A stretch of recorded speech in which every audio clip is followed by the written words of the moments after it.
अहो कोणीतरी अतिशय मंजूळ भेदरलेल्या आवाजात बोललं. तो घाबरला. तिच्या अंगावरचा हात खसकन मागे खेचला. विक्रांतने पांढरा फटक पडलेला त्याचा चेहरा त्याच्या चोरीची न बोलता कबुली देत होता. आता काय? परस्त्रीकडे नजर उचलूनही न पाहणारा मी तिच्या दुधाळ कायेत भान हरपून गेलो. त्याच्या हृदयाची धडधड चुकून तिला देखील ऐकू गेली असावी. त्याच्याकडे पाहून ती ओशाळानं हसली. क्षमा असावी. तो सत्ताच ओशाळा. भयानक पश्चातापाने त्याने आपले हात जोडले. त्याची नजर खाली जमिनीवर रोखली गेली.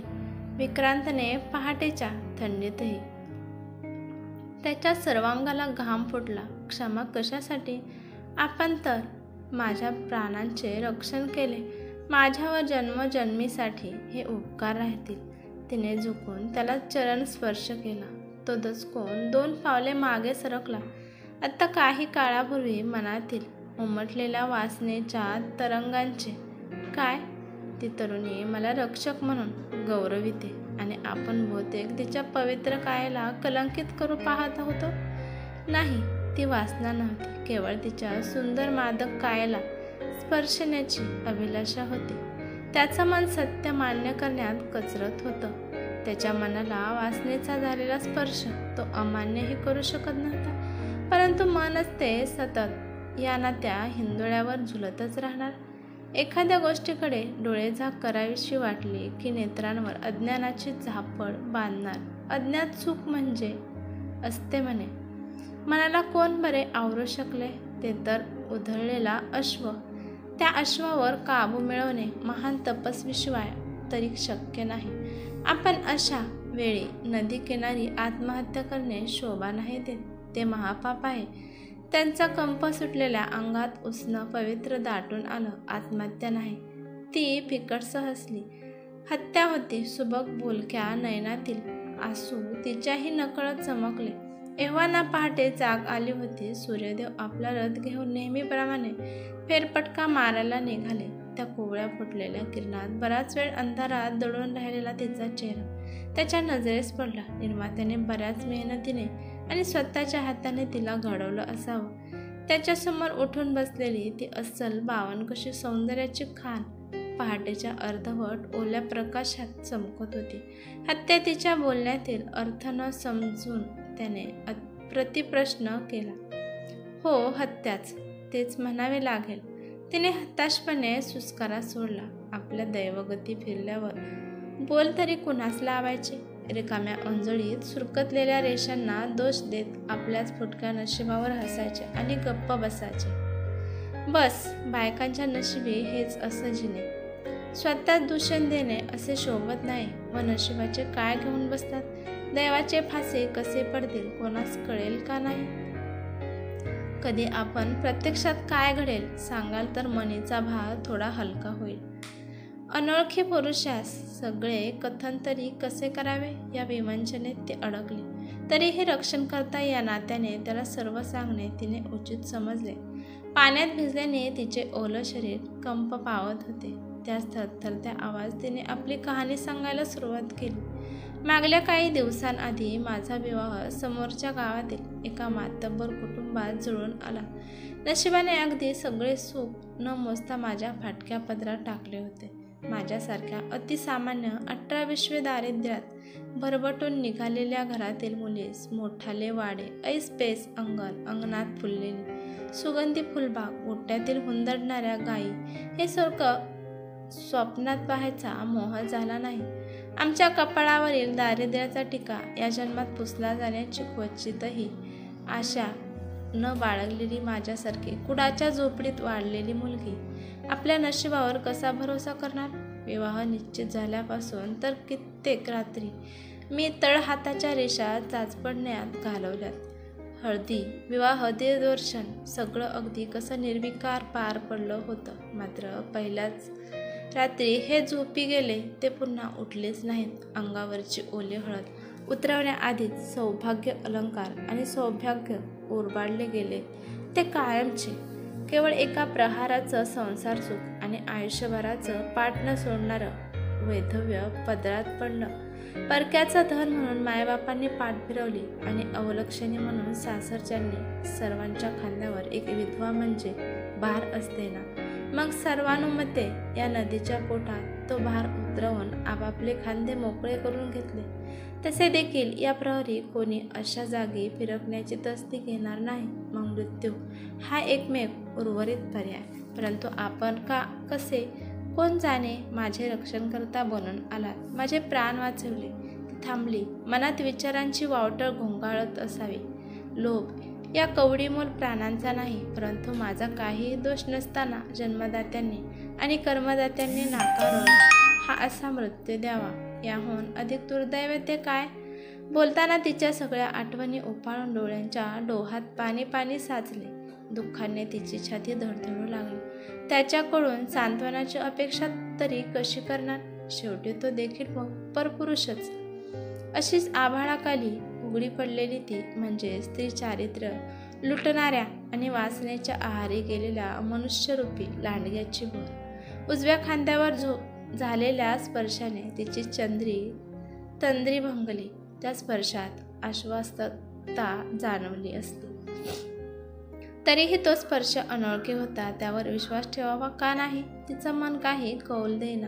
जाऊ द्या, नको ते कटू आठवणी. परमेश्वरानेच हे नवे आयुष्य दिले, भरभरून जगून घ्या. भूतकाळाची भूतं मानगोटीवर बसायचीच, परंतु त्यावर मात करण्यातच आयुष्य जन्मात सार्थक आहे. आत्ता परतून त्या माणसात जाणे म्हणजे मृत्यूला निमंत्रण. हताश होऊन तिने पापण्या मिटल्या. पुढचे तिच्याने बोलवेना.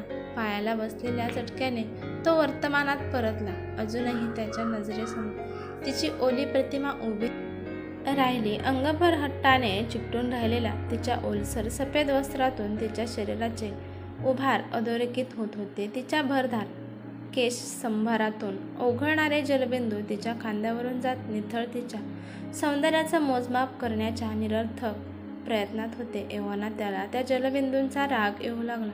तिच्या सौंदर्याने प्रथमच त्याच्या ब्रह्मचार्याला आव्हान दिले होते.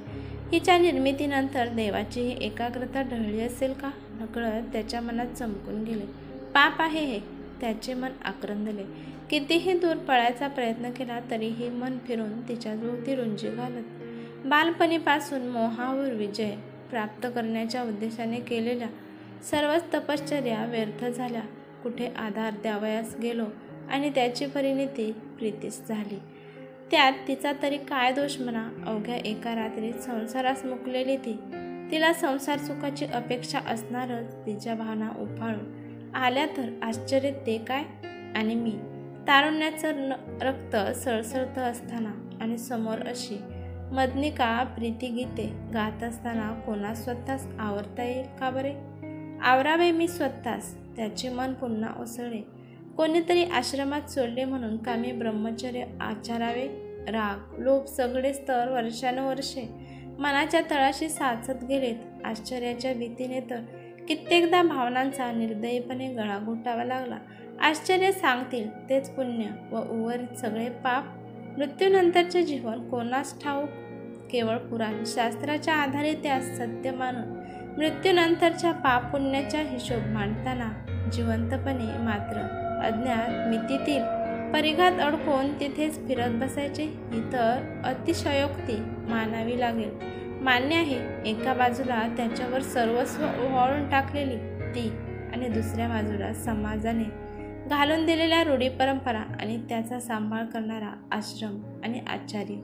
त्याचे मन विचारातच अडकून पडले. छे, या दोलायमान अवस्थेमधून बाहेर पडणे अशक्य वाटते. तिचा स्वीकार करावा तर हा समाज जगणं असह्य करेल आणि आचार्य त्यांच्या केवळ विचाराने ते नकशिंखात हादरला नकोच. परंतु तिला नाकारणे म्हणजे पळपुटेपणा होय. निदान मी केलेल्या कृत्यांची तरी जबाबदारी घेणे मला भाग आहे. काय सत्य काय असत्य विचारांच्या तंद्रीत तो केव्हाच आश्रमात येऊन पोचला. मनातील चलबिचलता त्याच्या चेहऱ्यावर ठळकपणे खुणावत होती. त्याचे गुरुबंधू कोणत्या ना कोणत्या कामात व्यस्त होते. त्याला मात्र त्यांच्यात जावेसे वाटाना. आजकाल सतत असेच होत असे. त्याचे असे स्वतःच्या विचारात बुडून जाणे सर्वांनाच विचारात पाडणारे होते, परंतु तो कोणत्या तरी गहन विचारात बुडलेला असावा असा समाज करून कोणीही त्याला फार खोलात जाऊन विचारले नव्हते. त्यालाही त्यांच्या प्रश्नांची उत्तरे टाळण्यासाठी त्यांना टाळणे प्रशस्त वाटत होते. आपल्या छोट्याशा झोपडीवजा पर्णकुटीत ती स्वतःलाच न्याहाळत बसली होती. कुठे काही दिवसांपूर्वी पांढऱ्या पायाची म्हणून हिणवली गेलेली मी आयुष्य संपता संपता अचानक परमेश्वरांनी कसं पसाभर सुख पदरात घातलं. मी स्वतःवर खुदकन हसली. ती पुरेपूर सौंदर्याली लावण्यवती, जिच्या सौंदर्यावर भले भले लुब्ध होऊन केवळ तिचीच मनीषा बाळगून असतात, त्या स्वतःचा टाळून सर्वांना टाळून घराण्याच्या प्रतिष्ठेपायी बालपणी बोलण्याप्रमाणे तिचा विवाह ठरला गेला. तिच्या स्वप्नांचा राजकुमार अनवरा, त्यांच्यात अगदी जमीन आसमानाचं अंतर. तिच्या स्वप्नातला राजकुमार सफेद घोड्यावर भरधाव धावत येणारा उमदा तरुण, ज्याच्या पिळदार शरीर यष्टीवर आपण अवघा जीव ओवाळून टाकावा. त्याच्या घनदाट कुरळ्या केसातून हात फिरवताना आपली लांब सडक बोटे अडकून पडावी. आपण लटकेच काय बाई हे केस, मी तर पुन्हा हातच नाही लावणार म्हणावं आणि त्याने जोराने जवळ खेचून त्याचं डोकं माझ्या चेहऱ्यावर घासावं. ईश्य, केवळ विचारानेच ती आताही लाजली, परंतु वडिलांच्या हट्टाने आणि तिच्यासमोर पर्याय नसल्याने तिच्या पदराची गाठ अर्धवट टक्कल पडलेल्या व बेढब वाढलेल्या माणसाच्या शेल्याशी बांधली गेली.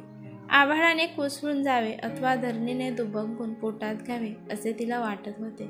ती काही मीराताई नव्हती ना, हात संसार पदरात घेऊन चालावं लागेल या विचारात ती विधी चालू असतानाच मनसोक्त रडली आणि सप्तपदी घेताना उसळणाऱ्या ज्वालांमध्ये तिने आपल्या प्रियकराच्या स्वप्नांना कायमचा अग्नी दिला. स्वतःचा जोडीदार निवडायचा हक्क द्रौपदीनंतर कुणाला मिळाला असेल की नाही तो परमेश्वर जाणे. आता तोच सर्वस्व मानून ती सासरची वाट चालू लागली. लग्नाचे विधी इतर सोपस्कार होई तो ती आपल्या घाबरलेल्या मनाला समजावत होती की लग्नाच्या पहिल्याच रात्री तिच्यावर तुटून पडायच्या तयारीत असतानाच अचानक आवेग सहन न होऊन का कोण जाणे तिच्या अर्धवट उघड्या शरीरावर तो निश्चित पडला. त्या प्रसंगाला घाबरून तिची शुद्ध हरपली. त्या धक्क्यातून बाहेर येताच आपलं पांढरं पडलेलं कपाळ तिला खिजवू लागलं. एका नुकत्याच लग्न करून गृहप्रवेश केलेल्या नववधूसाठी किती हा मोठा धक्का असावा, ज्याच्या भरवशावर ती आपलं माहेर सोडून परप्रांतात आली. तोच साधी ओळख होण्याआधीच देवास प्रिय व्हावा.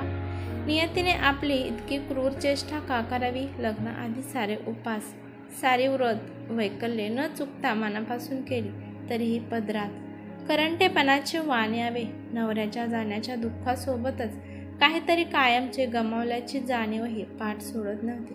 भयंकर एकटेपणा आणि असहाय्यता तिच्या वाट्याला आली होती. कुंकू पुसलं गेलं आणि गावाच्या वकवकलेल्या नजरांना मेजवानीच मिळाली. आधीच तिचं ओझं झालेल्या घराला आशाने ती विटाळ तर करणार नाही ना, याच भीतीने गंगेला अर्पण केलं. त्यांच्या आयुष्यातील तिचा अध्याय मिटला गेला. त्याच्या हळूवार स्पर्शाने तिच्या आयुष्यात त्याचा अध्याय नव्याने उमलू लागला. आयुष्यात प्रथमच तिने इतका आश्वासक स्पर्श अनुभवला होता. अगदी दैवी अनुभूती वाटावी असा, पण इतका निर्मळ स्पर्श तो. त्याच्या त्या साईसारखा स्पर्शाने कांती कशी मोहरून गेली. अंगावर फुलणाऱ्या रोमांचाने काळीच कसं हरवून गेलं होतं. नवऱ्याच्या स्पर्शात अशी ओथंबलेली काळजी काहीच न जाणवली. त्याच्या ओझरत्या स्पर्शात देखील हुकमत आणि दरारा जाणवत राहिला, अगदी तो जाईपर्यंत. नवऱ्याच्या आठवणीने उगाच तिला गलबलून आले. आठवणी म्हणजे विषारी नागे नसते.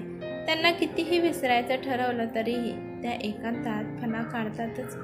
दैवाने सारी सूत्र ठरवल्याप्रमाणे तो भेटला. निखळ प्रेम ज्याला ती पारखी झाली होती, त्याच्या कुशीत तिला तेच गवसलं.